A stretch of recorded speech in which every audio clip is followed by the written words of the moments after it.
How do you change your picture so I don't have a dot in the oval? You can on this, can you? I don't know how you do that. Nope.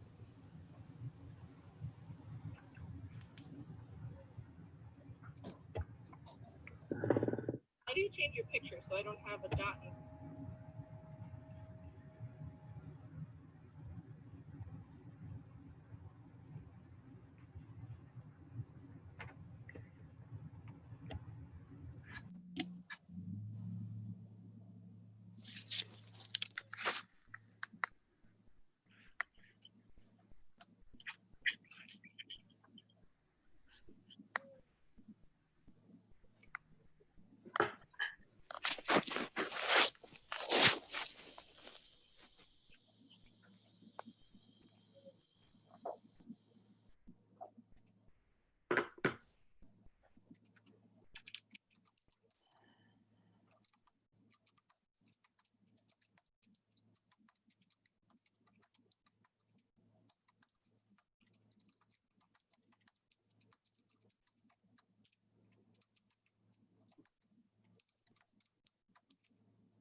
Hey, Caroline. How are you? Good. How are you? Good, thanks.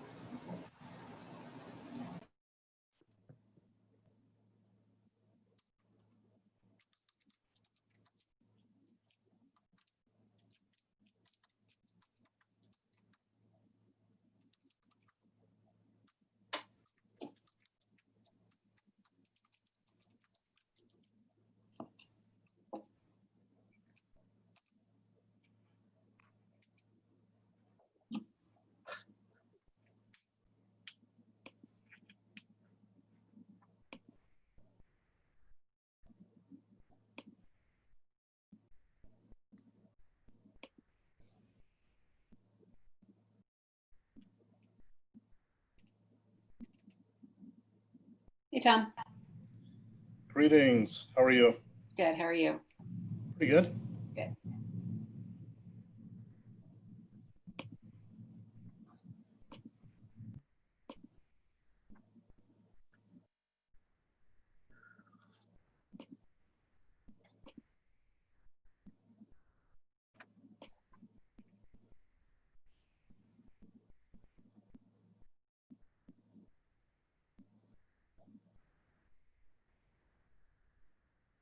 Hi, Elliot. Hi, Steve. Hello again. I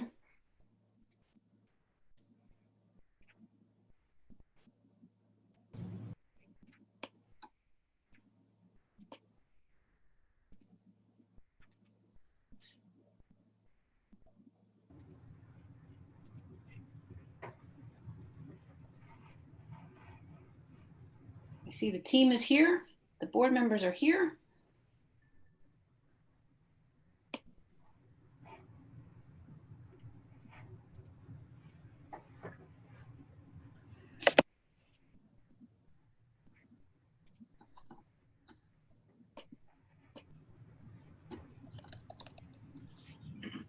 So we have about half of the participants, Laura. So I don't know if you want to give people a couple more minutes or if you want to just start. A couple more minutes.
wait one more minute. Okay.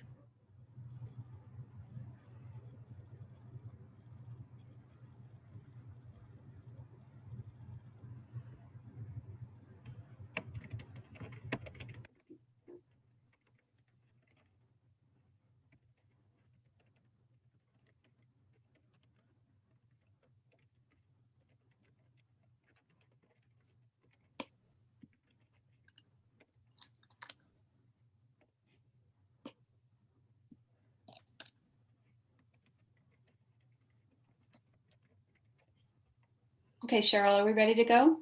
You are. Okay. Good afternoon, Millbrook parents and guardians. So nice to see you and thank you for joining us. I am Laura, the very proud superintendent of the Millbrook Central School District. I wanted to start off with a big thank you for all the emails we have received, and please know that we will take them all into consideration before making a final decision on how to return in person. This is the third of 4 parent meetings we have scheduled to share what the reopening of the 2020-21 school year will look, sound, and feel like for your child. The 4th meeting is for Spanish-speaking families and will take place on Monday at 6 o'clock. On August 11th, the board made the decision to start the school year out with a remote learning model with the intention of transitioning to a hybrid at a later date. This decision allows us the time to finalize hybrid plans, turn plans into reality, address the many concerns and questions from the board, and take extra measures to ensure the safest, most flexible return to school environment possible that meets financial, security, safety, health, and well-being requirements. Today, we are going to provide you with an overview of what remote learning will look like this time around, recognizing that distance learning will not replace the valuable learning experiences students and teachers have when they are in school full-time. We are confident that we have created and continue to refine a remote plan that is grounded in the understanding of current circumstances and lessons learned from last spring, and is carefully balanced against what can be meaningfully accomplished from a distance. We have also added some slides that speak to what a day and classroom could look like in a hybrid learning model. Starting out remote gives us the opportunity to review and explore various types of hybrid models with our eye always on what is best for students. Please know that a final decision on the eventual hybrid model has not been made. We are working towards final decisions, answers, and changes to make our transition to hybrid when it makes sense to do so as inclusive, flexible, and complete a solution to the needs of every student, parent, and staff as possible. Regardless of what learning model we are in, I'm excited about the upcoming school year. I love the first day of school, and I look forward to the many things we're going to learn and accomplish together. Before we start the presentation, I wanted to take a moment to thank the administration team for their hard work over these past few weeks, the board for its leadership, and every staff member, parent, and community member that has reached out to us. We thank you for your ideas, suggestions, support, and really difficult questions. So here we are. We have created a 45-minute presentation with 15 minutes for Q&A. We will focus on the remote questions and leave those regarding hybrid to future parent meetings. Thank you to those who sent questions in advance. We made every effort to address them within our presentation. We will try to answer as many questions received from the parents attending this webinar and the parents who are watching via live streaming. Any unanswered questions will be compiled in an FAQ sheet that will be posted on our website and shared with families via School Messenger. So here we go. Elliot, please cue up the presentation.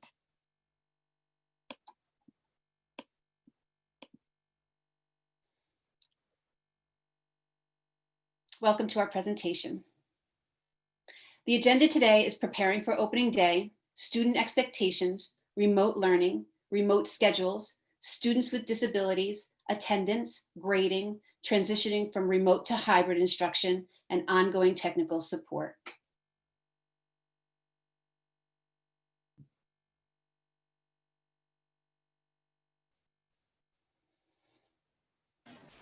In preparation for opening day, for those of you who may not have heard yet, at the Tuesday, August 18th Board of Education meeting of the Millbrook Central School District Board of Education, it was approved that there would be a change to the 2020-2021 school year calendar to shift the 4 superintendent's conference days that were spread throughout the school year to the beginning of the school year, so that September 8th, 9th, 10th, and 11th would be used as superintendent's conference days in order to provide training for staff in remote learning platforms and also technology used to deliver instruction for students in the remote learning format, as well as COVID-19 health and safety protocols and time for curriculum and instructional collaborative planning. At that time, there will also be tutorial videos for parents that will help to inform families of how to access the Google Classroom and other types of learning modalities that we will use in the remote learning classroom.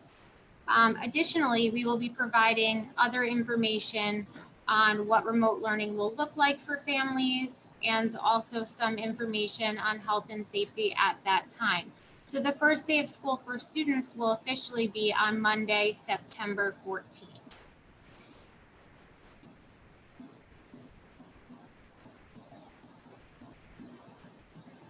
In preparing for opening day, we've been working with each of the schools and collaboratively as an administrative team.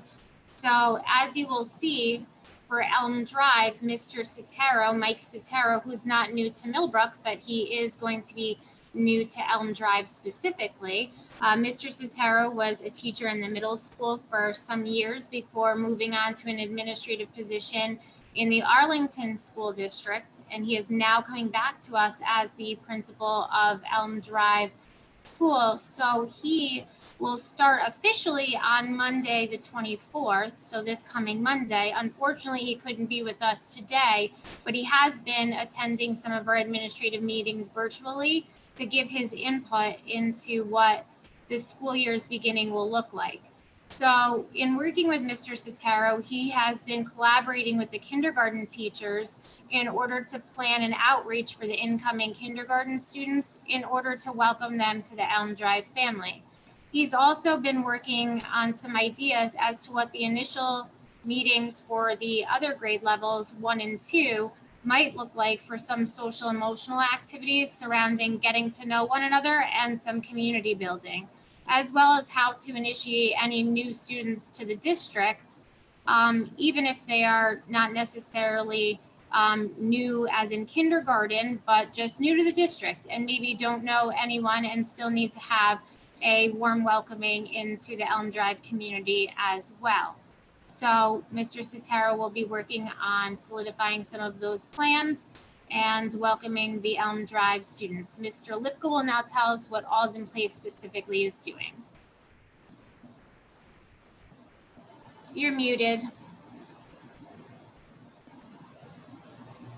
Good afternoon. I'm Mr. Lipka, the principal at Alden Place Elementary.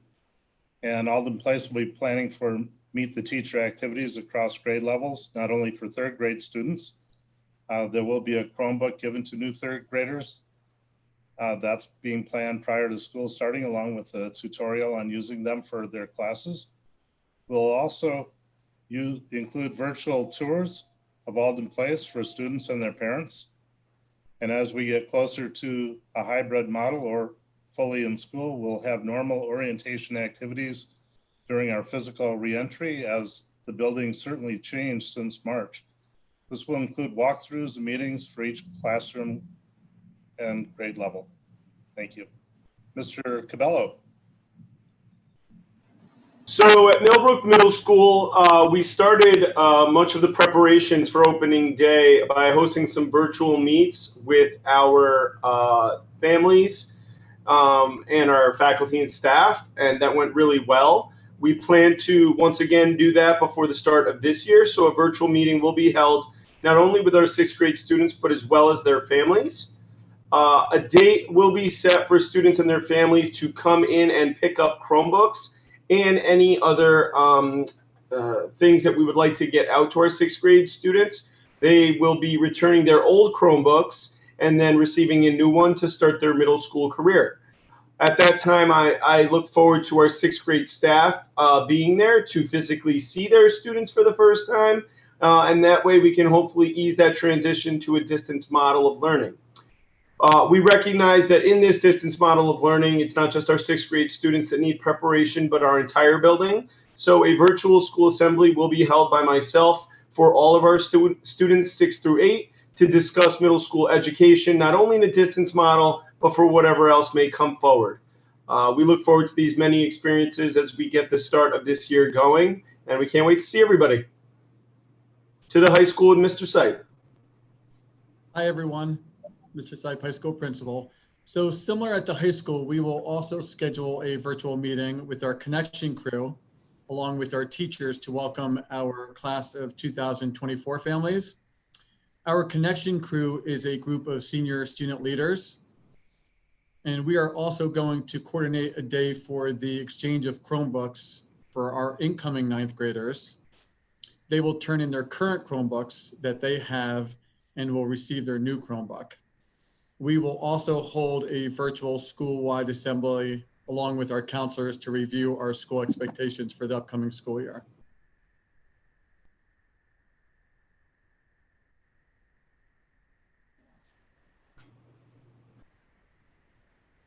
So student expectations will be the next topic, but I did also want to mention for the parents, there will also be an open house or a back to school night, parents as partners night, as there has traditionally been in the past in the beginning weeks of the school year. So at that time, though it will be different this year because it will likely be virtual, there will be an opportunity for you to meet with your child's teacher and to orient yourself with your child's school building. Even though it won't look like it has in the past, it will have many of the same components that it has in the past for you to be able to orient yourself to the coming school year, much like you have in the past. So as mentioned by the other buildings, Elm Drive will also have an opportunity to pick up Chromebooks. As K2 will also have access to district issued devices for this school year as well. So student expectations, Millbrook students will be required to attend their classes virtually in their entirety, or they may be marked absent by the teacher, and attendance will be taken in School Tool, which is our student information system or student management system. And that is typical, as has been done in the past. School Tool manages our attendance. Parents will have access through the parent portal to student attendance as they have in the past. Students will be issued a district Chromebook as needed or requested. They will be provided. So if you need a Chromebook, it will be made available to your student. And again, that is K-12. Last year, that was not the case, but we will in fact have K-12 Chromebooks for this year. So students will be required to utilize their computer camera for class participation and engagement, and to participate in class discussions and be ready to answer or ask questions to further discussion and activities in the classroom. They'll also be required to complete and submit activities and assignments online. And just because it is not happening within the 4 walls of the school or the school building, it is important to remind your child and to have the conversation with them that they are still required to abide by the outlined acceptable use for technology, and also to adhere to the district's code of conduct regarding technology. And remote learning. Classroom teachers will continue to provide students with daily activities and lessons in all the instructional areas, following a prescribed schedule. So something that will differ from the spring, an area that we have improved, is there will be a prescribed schedule both at the elementary and secondary levels, and we will describe what that might look like in just a few minutes. So teachers will use the first 15 to 20 minutes to instruct students directly within their content area. That doesn't mean that there will only be 15 to 20 minutes of content area instruction, but it just means that that will be the direct instruction, or maybe the new information in that content for that day or for that period, for that specific content area. And then the rest of the period might look something like this, where there will be an assessment of that new information. so that teachers can from there work in small groups or individually to gradually release students towards independent work. Similar to how it's done in the classroom, where teachers may present new information and then students may then be gradually released to guided or independent practice of the new skills, strategies, and working towards meeting the standards for those new skills. That's how it will happen online as well. So what that means, especially at the secondary level, is if a student is able to work at that level, they're able to understand the new concepts and wants to be able to log off for a period of time and do their work independently, maybe check back in with the teacher before that period is over. That teacher will still be there. They'll be accessible throughout that length of time that is scheduled for that class, but that student may not be required to sit there the entire time. The benefit of this is if a student is struggling and needs a few more minutes with that teacher, they will have access to that teacher to be able to reteach and review that new concept that's been taught. Everyone can kind of work at their own pace to engage in that new learning. So morning meetings, home-based periods may alternatively be called a check and connect period of time, will be used for social and emotional check-ins and support daily. We know that that social and emotional learning is very important for students, especially with the distance learning or remote learning model in place. One of the things that we've done with the introduction of remote learning from last year is we have been working with teachers to prioritize grade level curriculum and to try and minimize the impact of the disrupted school year. So we have worked with the grade level standards for each content area and really tried to identify any gaps that may have existed because of the COVID pause, so that the receiving teachers fully understand where their students are entering. We've also strategically designed instruction in order to account for the needs of diverse learners. So when we're talking about that period of direct instruction followed by that gradual release, that's one of the things that we're doing to be able to diversify opportunities for students to work in small groups and be able to have their needs met very differently in this remote learning, differently than how it happened in the spring. We've also had baseline assessments that will be done in the fall to determine student entry points and be able to assess gaps in learning once a safe environment has been established. There will also be a coherent assessment framework in order to monitor and measure student progress throughout the school year. And we know that remote learning can be very taxing, so we have incorporated brain breaks throughout the school day. And teacher office hours will also be incorporated throughout the week for student support and outreach to parents. There will also be opportunities for teachers to meet virtually with students in smaller groups for any remediation. And while we mentioned remediation, we also have talked not just as an administrative team, but also with our student support staff and our teachers. And we feel that it's very important for not just remediation, but also for enrichment. So you may see on your child's schedule this year a period called WIN, which is what we are referring to as what I need. So not just for the students who may need remediation or extra assistance in a subject area, but also students who may need to be stretched beyond the grade level standard and have some extra challenges with the work so that they can really stretch beyond what is expected of students. And what I need is being able to give students everything that they need as an individual. So if you see what I need or WIN on your child's schedule, that's where we'll be able to differentiate and allow students to work at their own pace with their own ability in mind. And next, Mr. Lipka will start by explaining a draft of the remote schedule for the elementary grade levels. Okay, the normal school day for elementary remote learning will begin at 8:45 a.m. with a morning meeting with their homeroom teachers. This will be followed with core classes beginning at 9 a.m. The classes are reading, writing, math, science, and social studies. Those will be synchronous, and that live teaching will take place with your child's teacher. These classes will likely be consistent each day, and we'll be using a workshop model of instruction that begins with the 15 minutes of instruction with the entire group, followed by the targeted small group support. Special classes, art, library, music, technology, and physical education will be a combination, both synchronous and asynchronous support. Support instruction, including AIS and Wilson, are also being built into the schedule. Although the schedule is listed as 9 to 3:10 p.m., there are breaks, mini breaks built into the instructional time and a more lengthy break at lunchtime.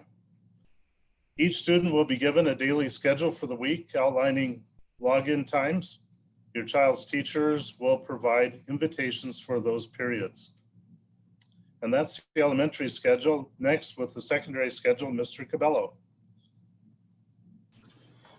All right, so in looking at the draft of the middle school, high school schedule, you will notice that each day will begin for teachers only from 8 to 9 a.m. for teacher collaboration. This time is built so that teachers have access not only for grade levels, but also through departments to be able to reach our students to the best of their ability and to plan lessons and set up their day for the day in a manner that's going to be very accessible for our students. At 9 a.m. is when all middle school and high school students will log on to their computers and join their check and connect time. This is also known as our home base time that we've utilized in the past. So this time will be utilized for a few different things. So at places like the middle school, it will be used to deliver some character education. It'll also, based on the feedback that our subcommittees receive from our families, be a time for our students to just connect person to person with their teacher in a small group of 10 or so students. This will be a great time for kids to just chat with one another, talk about how things are going, how they're making it through their distance learning models, and then also have one adult that they can always start their day with that checks with them to make sure they're prepared for their day and have all the necessary things that they might need to be successful. Things like links to their Google Classrooms, and any other questions that they may have about the ongoing schedule, etc. By period 1, which will start at 9:10, is when students will begin to follow their regular schedule. The beauty of our distance learning model that we've altered from the past distance model is that now students will be following their exact period by period schedule that they normally would have in the past, but also as we start to make transitions to hybrid and eventuality to a real model, their real schedule. You will notice that within this, each class is roughly 35 minutes. This is a working draft. And within this period, there would be a time allotted at the very beginning of the period for teachers to provide direct instruction, somewhere in the range of 15 to 20 minutes. Naturally, this may change depending on needs of the course, but very typical to a normal working classroom where students are physically in person. A teacher would start a lesson by directly instructing students and then putting them in the driver's seat of working with the skills and standards that they've taught to the class. So you'll notice after the 15 to 20 minutes of direct instruction, there will be a gradual release for all students. So while all students are connecting with their cameras on and meeting with their teachers, at the end of this direct instruction period, they will be gradually released to do something. It might be an assignment. It might be an assessment of skills. It could be a formative assessment that allows teachers to see where they're at. And throughout this time, the teacher will remain present for support. So while the teacher may only instruct for 15 to 20 or so minutes, the teacher will remain on the computer and on that chat in order to be able to give support to any students. I do want to be really clear that when we say support, I think oftentimes our mind goes to students who need extra support or are struggling. But support can look many different ways. So it may be that the teacher is there to help students who are struggling with a concept or skill, but it also very well might mean that a student who really did grasp the concept or skill right away and wants to push themselves and urge themselves and move forward, the teacher is there to also enrich them within that concept. So I think that's a really important differentiation from what we looked like in distance last year to what it will look like now. You will also notice throughout the 9-period day, it will be following a regular student schedule. So built into this will be a lunch period. So students will have that break in their day to go and get their lunch. You'll also notice that at the end of, after the direct instruction, students are going to have that flexibility in that time to either work on whatever the push-out assignment is or whatever it is they're working on or a skill, but they also are going to use that time if they do have a concept to get a brain break, to take a pause. All schedules built right into them will also have all special education services and any AIS services a student receives. And once again, as Ms. Padala referred to earlier, all students, we will see a win period that we are also building in many cases. So that's what I need. That will be a time for students who receive AIS supports. It will also be for any students who may be looking for enrichment opportunities with their teachers.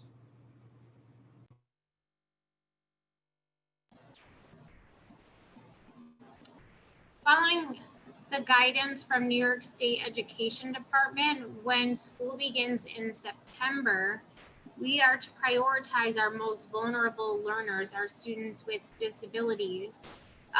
Based on programming, we will be providing instruction to students with specific special class programming on their IEPs. We will also, where possible and practical, be providing related service programming for students with those specific programs and services on their IEPs as well. Inherent in the programs for students with disabilities, many of these programs are individualized by design.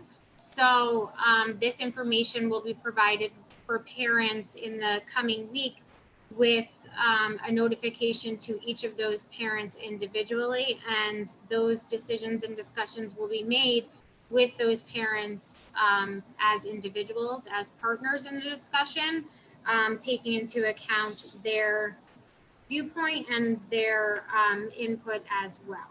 So if that applies to you, parents with students with disabilities and or 504s, be it IEP or 504, you will be hearing from my office and we will be looking for your input in that discussion. Mr. Stipe, attendance and grading.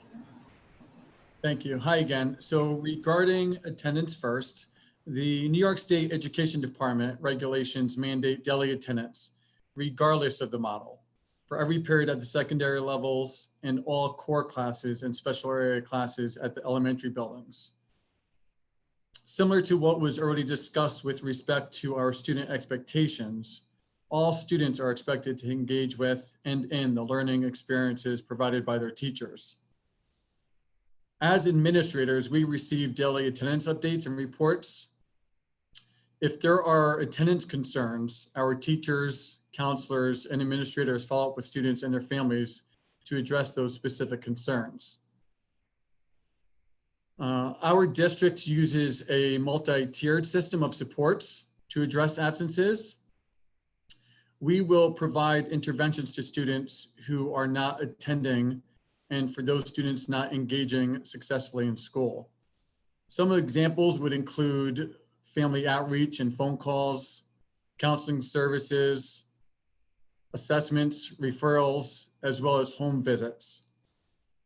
Our protocols are aligned so that our students can easily be identified and referred to the multi-tiered system of support or our RTI teams if that support is needed. Also, there was some clarifying questions submitted from our parent survey, as well as our sessions from last night and earlier this morning. One of the questions was asked whether a parent should call in a student who is sick or has a doctor appointment, dentist appointment, or any other excused absences. The answer to that is yes, please. All parents should call in their child's absences if they are unable to attend any of their classes. There was also a question about Wi-Fi connection difficulties. If your child has challenges connecting to the internet, I would encourage two things. First, I would call the school office to let the secretary know, who then in return can email the classroom teacher or teachers. And secondly, I would suggest to follow up once you do have that connection resolved to reach out to that teacher or teachers. Regarding grading, as you have just heard from both Mr. Lipka and Mr. Cabello, about the direct instruction that will take place with both synchronous and asynchronous learning. Again, synchronous learning is when learning happens in real time remotely. Asynchronous learning is when learning occurs through online channels without real-time interaction. So our students will be formally graded with the normal school report card format. Our grading system will vary as it has in the past at both the elementary and secondary levels. In the elementary buildings, standard-based grading will be used on a 1 through 4 scale to assess student progress. Standards-based grading provides an opportunity for teachers to monitor students' proficiency in identified standards. Standards-based grading tells a parent how a child is performing in relation to the standard and helps identify areas for improvement in their learning.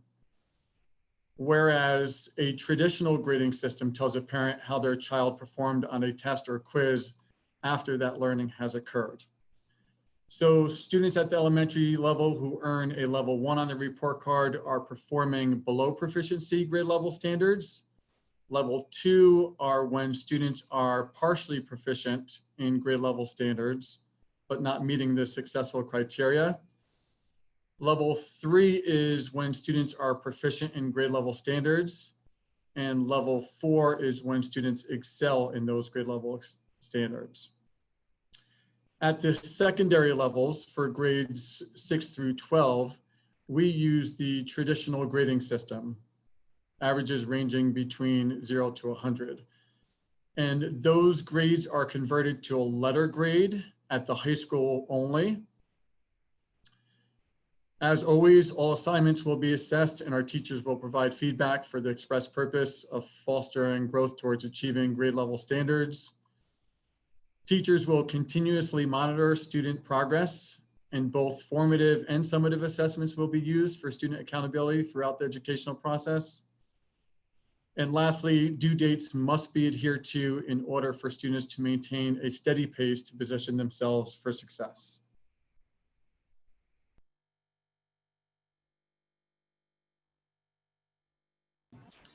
So our first immediate future will be in the remote learning model, but we did want to be able to describe what our more distant future goal, potentially in the beginning of November, would look like. So we are going to describe a little bit for you. Mr. Cabello is going to start with the day in the life for the perspective of what a secondary student may experience as we transition into a hybrid model in the near future. All right, so before we get into what a hybrid model looks like, I do want to be very clear and let everybody know that we will be coming back in a remote setting come September and October.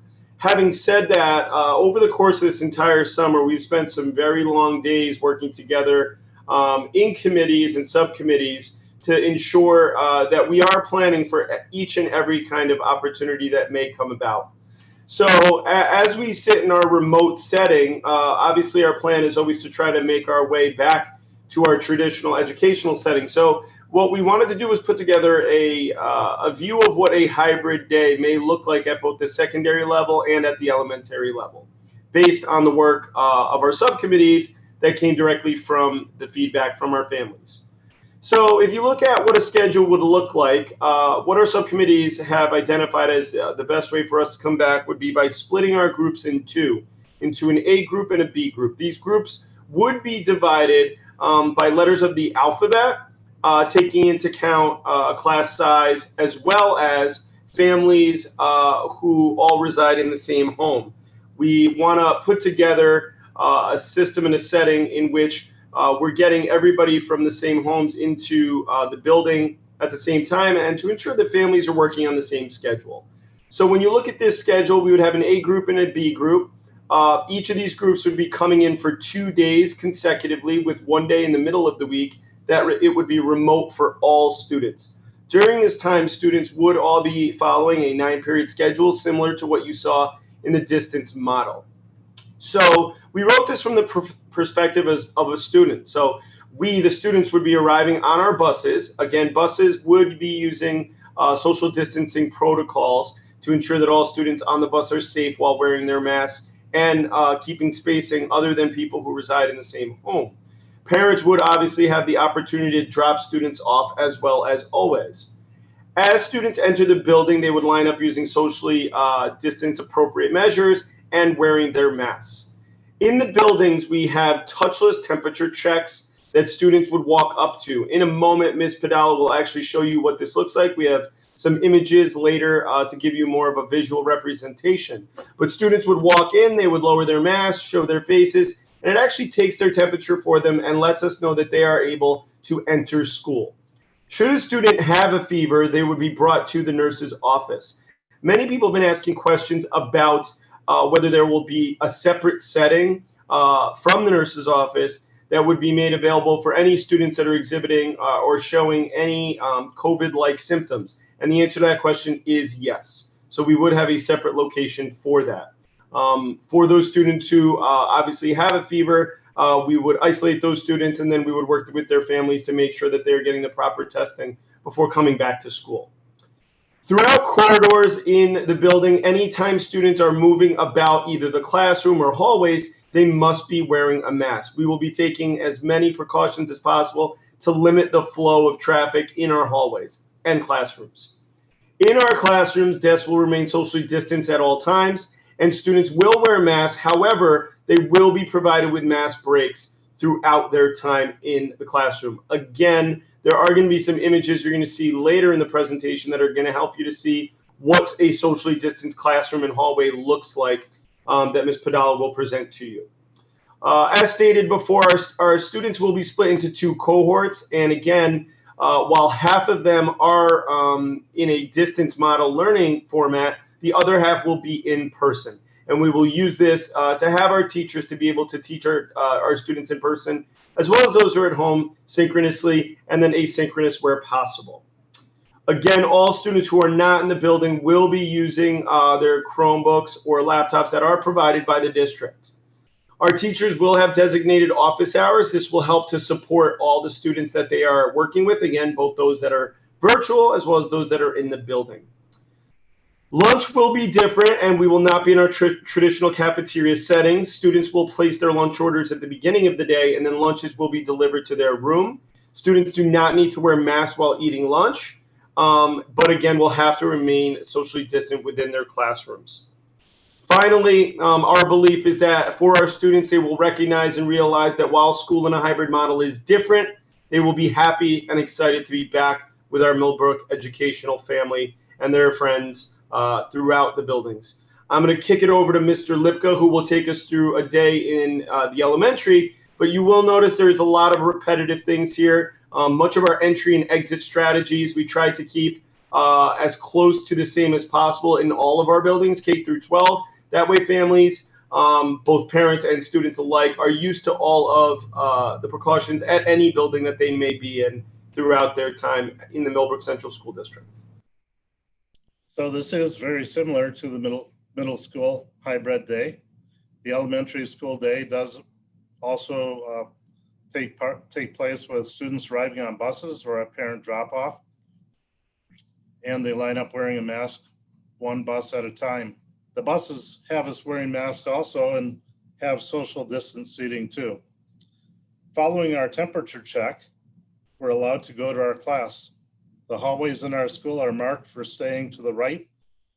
They also have arrows for direction and marked spots to wait, whether using the bathroom or water filling station. We also have waiting spots for the school offices and nurse. In our classrooms, the desks have marked spots on the floor to keep us 6 feet apart, and we all face the same direction, even the teacher's desk. Each class has been divided into 2 groups, with students in class and students at home for the hybrid models. Teachers provide direct instruction to students present in the classroom, and our friends at home are on a different schedule but have synchronous learning opportunities for remote learning also. They log in and follow along, ask questions, and get support from the teachers when they are in session. They're familiar with using their devices and navigate easily through the tasks presented. The teacher will check their work and support them as groups or individually if they need it, just like us when we are here.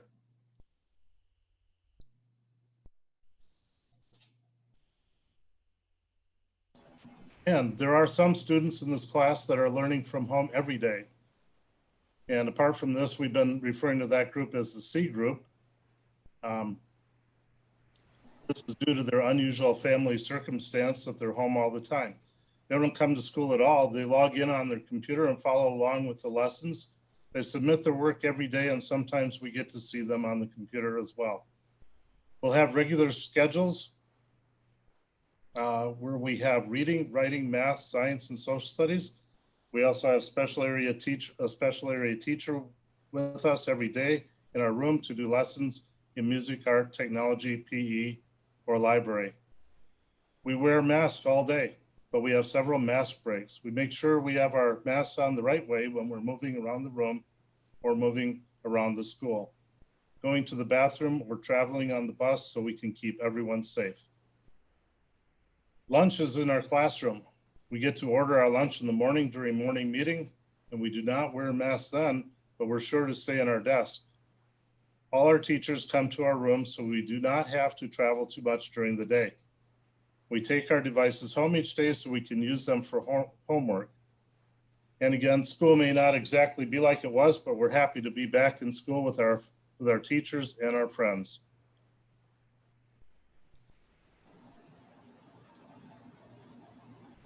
We thought it was really important, even though at this moment in time, we are starting the school year in a remote learning platform. We thought it was really important for everyone to be able to see what a hybrid model classroom would look like.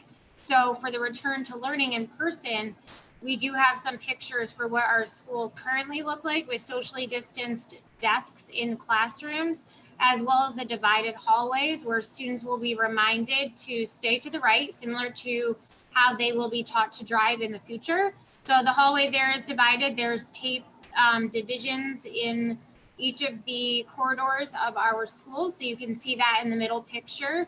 And our school classrooms have all been measured for socially distanced seating. So if you're looking at the desks in the classrooms, and I'm not even sure I'm on the screen, but if you can picture a student sitting at their desk and writing, how they would like lean forward over their writing, where their head would be positioned about midway through the desk, from that center point of the desk where their head would sort of dangle, from that point, and then measured 6 feet forward would be the positioning of the child in front of them, their chair, so 6 feet to the chair in front of them, and then from the child's shoulders, 6 feet out in each direction.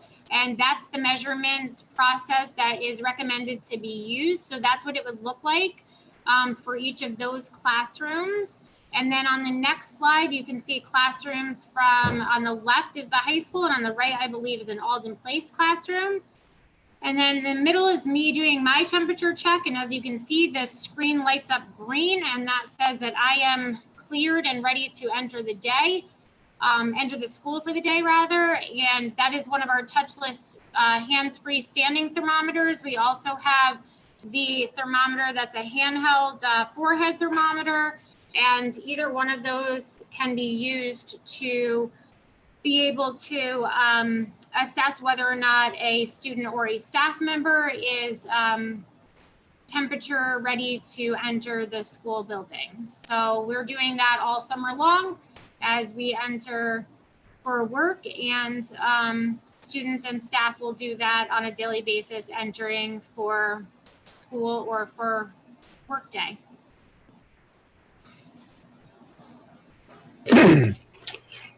So regardless of the mode of instruction, whether it was in the spring when we left for remote, when we come back in remote in September and October, or even when we move into hybrid coming this November, there's going to be a heavy reliance on technology, on instructional technology. So on behalf of the instructional technology team, I am here to tell you that we are here to help. We have a help desk on operation daily. Our contact information is on your screen right now and will be included in what we send home to families. Our help desk is accessible through email by sending an email to helpdesk@millbrookcsd.org. Our two hotlines are there. Our primary help desk line is off the main 4200 number at extension 1138. And additional assistance can be found at extension 1128. My contact information is also listed. If anybody wants to reach out to me directly, my contact there is elliot.garcia@millbrookcsd.org. And in addition to the support that we give to teachers and families and students, we also are in the process of hiring an instructional technology specialist. And this is a certified teacher on special assignment, professional educator with experience both in the classroom as a teacher and in technology support services. This person will be joining our team very close to the first day of school to provide support to our teachers, whether it's helping them design lessons that really capitalize on the technology available, tweaking their lesson plans for at-home and synchronous and asynchronous instruction, and even helping our students and families get online and get acclimated with our digital learning environments. So we're very excited to bring this person on board. We'll be sharing their contact information as soon as it's made available, but they'll also be accessible through the help desk information provided above. A couple of questions that have come up throughout these sessions that we might want to touch on just briefly. The question about bandwidth has come up. Now, in the spring, when we left in the emergency distance learning environment, we were not able to provide synchronous instruction. We didn't have the infrastructure to support that. Currently, the district is in the process of doubling the bandwidth, which is going to allow us to, in working with our principals and the teachers, we were able to calculate how many concurrent synchronous sessions we could have at maximum. And even at that maximum number, we believe we have the bandwidth to accommodate that. And we'll continue testing and monitoring to make sure that we can meet those needs accordingly. Chromebooks are going to be available to all students K to 12. I know Ms. Padala mentioned it, Mr. Cabello mentioned it. All of our principals probably touched on it, but something that we want to reinforce, that we have Chromebooks available to all students from kindergarten to 12th grade starting in September. Something that's new and exciting for us. In addition to the availability of Chromebooks, we are going to be expanding our formal one-to-one program to the middle school as well. So moving up 6th graders will receive a brand new Chromebook device. They will keep that for 6th, 7th, and 8th grade. And when they move to 9th grade, they'll get a new device that they'll keep for their 4 years of high school. So this year, if you have a student that's moving up to 6th or 9th grade, they will be exchanging the device that they had over the summer for a brand new device. In addition to that, any of our Elm students, kindergarten, 1st, and 2nd grade, will also have devices made available to them, and we'll work with the building principals at Elm and Alden to acclimate our elementary students and families into how to log into their accounts and manage their Google accounts for the district. And I think we'll go back to Ms. Mitchell for closing comments and questions. Yep, great. Thanks, team. Good job.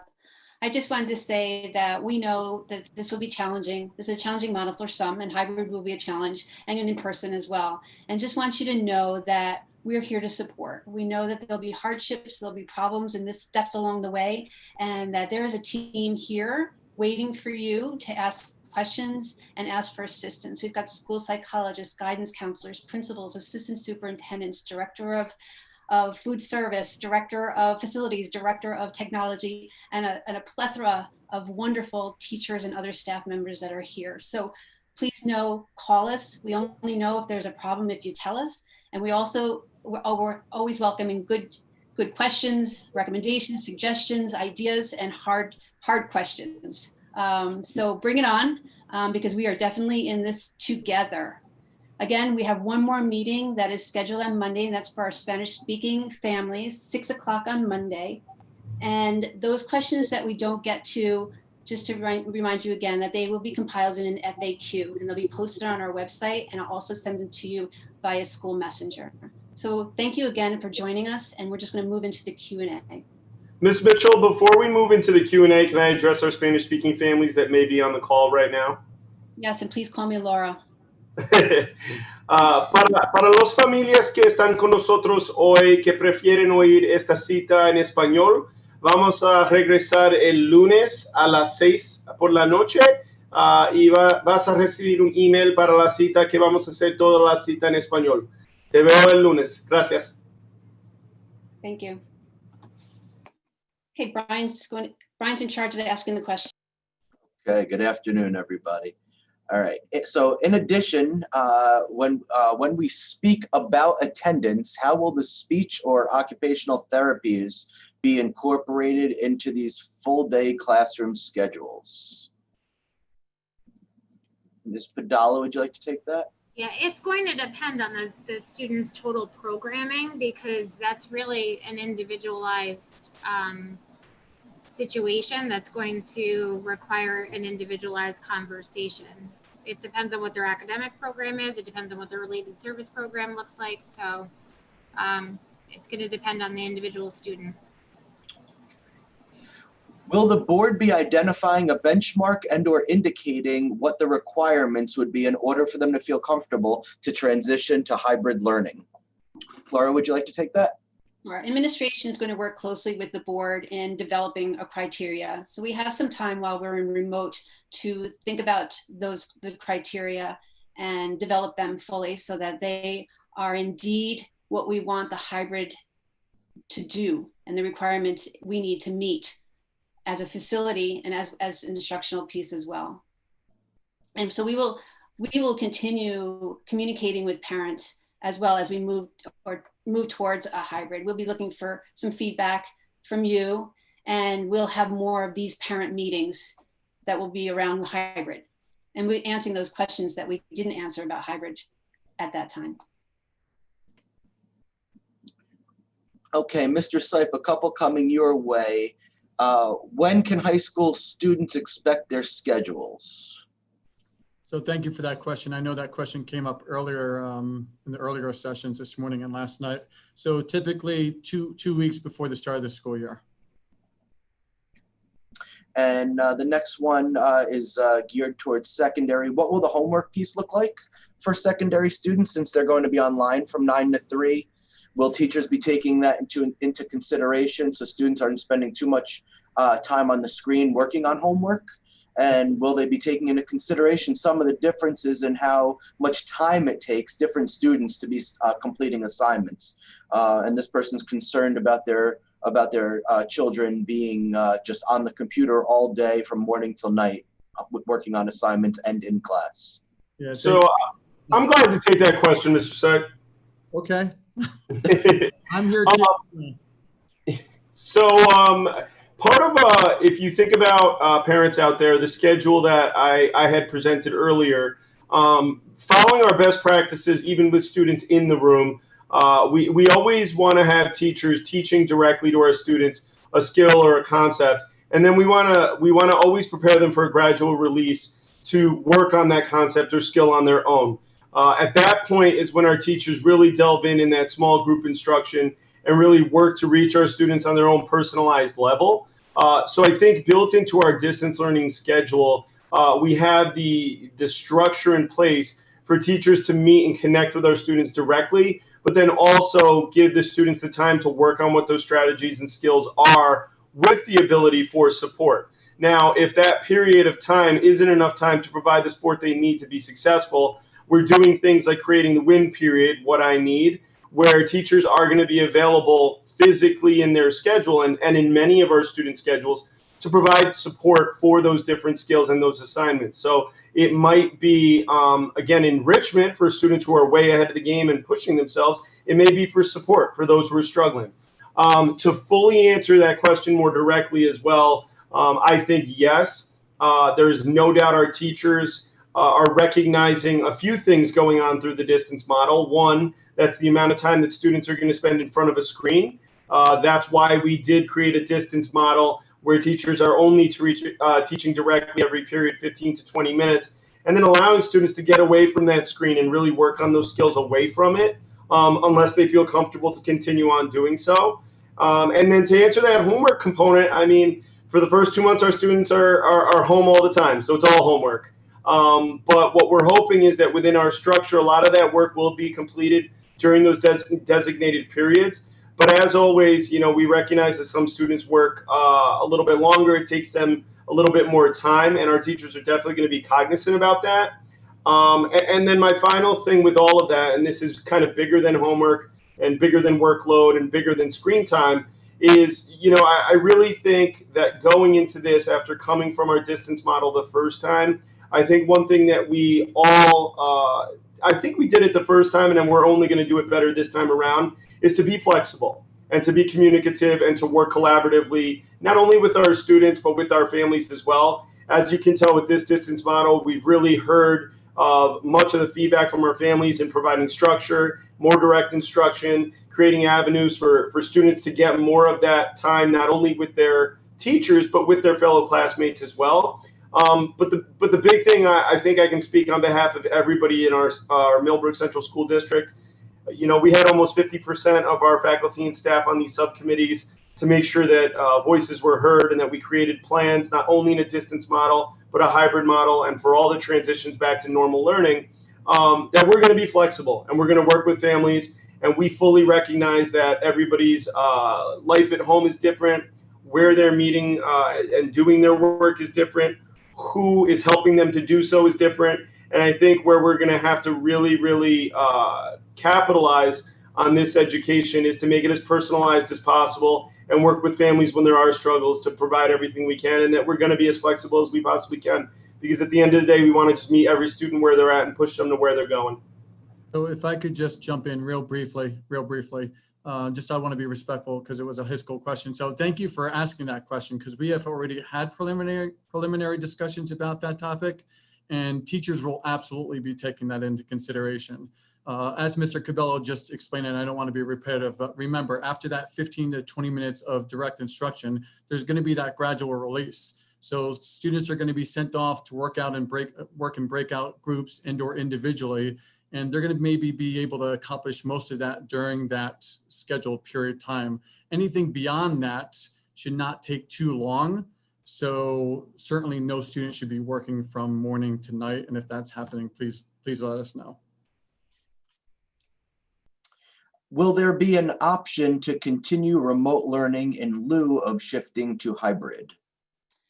That is definitely something that we will discuss. We know other districts are exploring that or doing that. So while we have the time, we can actually look into that a little bit more closely. So it's part of the consideration. And this is just somebody wanted to make a comment for us to be able to keep in mind and understand. Doubling bandwidth doesn't resolve the issues of storms and internet outages in remote places, and they just requested that I guess we keep that in mind and understood, and thank you.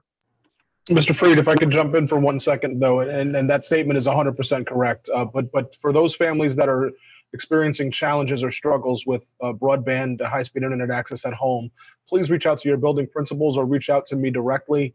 The district is prepared to work with families in need to address those issues. So while we cannot address storms, as that comment very clearly stated, those that do have more of a long-term challenge, we're prepared with a couple of different options to meet those needs. There's another question from YouTube. I know that we've already said that younger elementary kids will not be online continuously from 8:45 to 3:15, but from a planning standpoint, should parents anticipate needing to have elementary kids available for school for that entire time period? And I think that that's something that Mr. Sotero and Mr. Lipka will have to issue more specific guidelines in terms of scheduling. But I don't anticipate that it's something that they would have to be the entire span of time. But I do think that there may be work that will be both synchronous and asynchronous that will be throughout that time, but it's not something that they would have to be sitting in front of the computer the entire time is the point.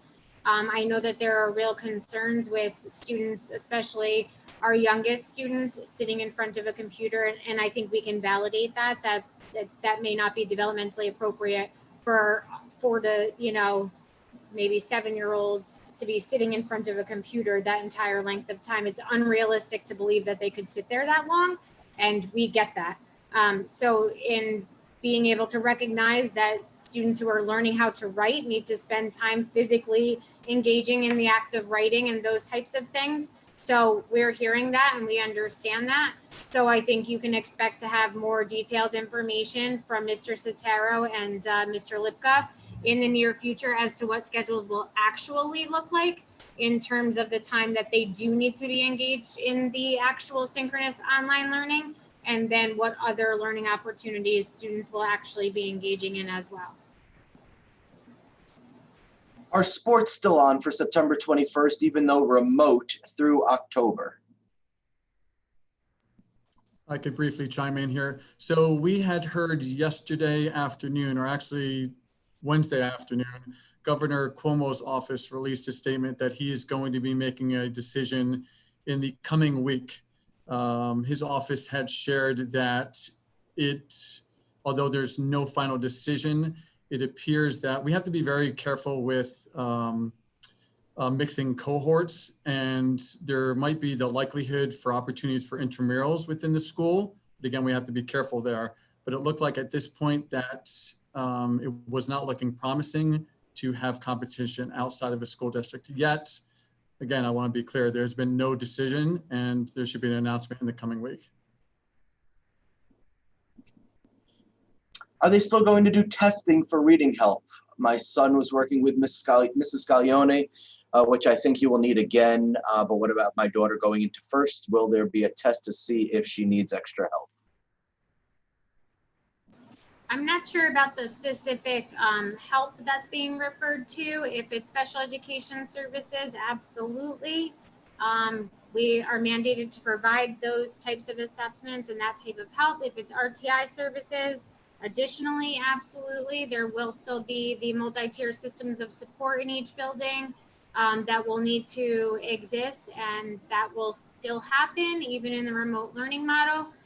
Because of the remote learning model, we may be using different types of metrics to be able to measure student success in the virtual learning platform. But yes, we will still be measuring student success based on the grade level standards. So even though we might be using different tools to measure that, we still will be doing that and referring students for AIS services even across the distance. Mr. Lipka, do you want to add anything for the elementary?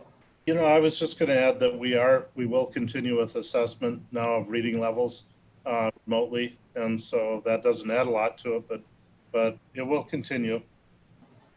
And similar for math as well, and that will be the same for, Mr. Cabello. And then in the high school, we do the same. They have RTI meetings on a regular basis, and anyone that is referred for assessment for special education services, that will happen as it has in the past as well. And we are just about at an hour, and we have one question left, and it's for Mr. Sipe. And then following that, we'll throw it back to Laura. How will remote or hybrid even instruction impact high school IB internal assessments?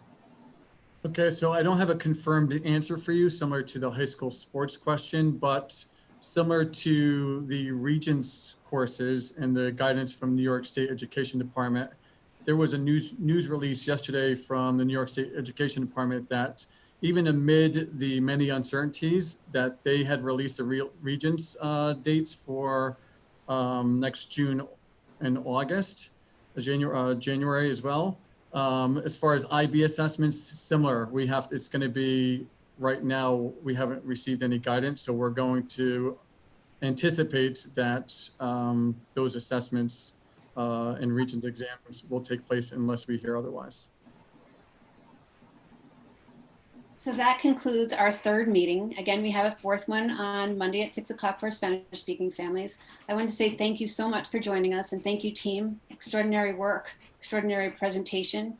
We still have a lot of work to do, but we've accomplished a lot, and I think we're proud of everything we've done thus far. And please, again, if there's a problem, we only know it if you tell us. So please stay in contact, and we will continue to be in communication with you as well. Have an awesome day. Have a great weekend. Take care.